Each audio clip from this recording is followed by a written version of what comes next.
আমাদের পশ্চিমবঙ্গের মানুষ এতটাই চুটি চাটতে এতটাই অন্ধ হয়ে গেছে যে আমাদের দেশের প্রধানমন্ত্রী আছে নরেন্দ্র মোদী, তাকে অপমান করে ছেড়ে দিচ্ছে কোনো প্রমাণ ছাড়াই। কোনো যুক্তি নেই, কোনো প্রমাণ নেই, তার সত্ত্বেও তাকে অপমান করে দেওয়া হলো।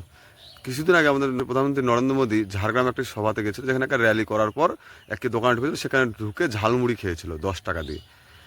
সে ঝালমুড়ি টুড়ি খেয়ে দিয়ে চলে গেছে। তারপর আমাদের রাজ্যের যেসব জনতা আছে, জনগণ, তারা এখন বলছে যে না, ওটা ওদের একটি সাজানো দোকান, এসপিজি কমান্ডো বসেছিল, সেই এসপিজি কমান্ডো দিয়ে মানে ঝালমুড়ি দেওয়া হচ্ছিল।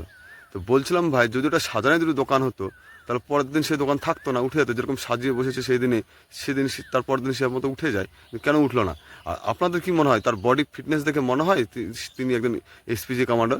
সে ছেলে এখন নিজেই বিরক্ত হয়েছে যে এতজন, এত প্রেস, এত মিডিয়া যাচ্ছে ওর কাছে, যে শুনতে আপনাকে কেমন লাগলো প্রধানমন্ত্রী আপনার দোকানে এসে ঝালমুড়ি খেয়ে গেল, আপনি কি বলতে চান? কারণ সে নিজেই বিরক্ত হয়েছে। আর আমাদের রাজ্যে কিছু কিছু লোক বলছে না, ওটা একজন এসপিজি কমান্ডার, ওদের একটা সাজানো বিচার।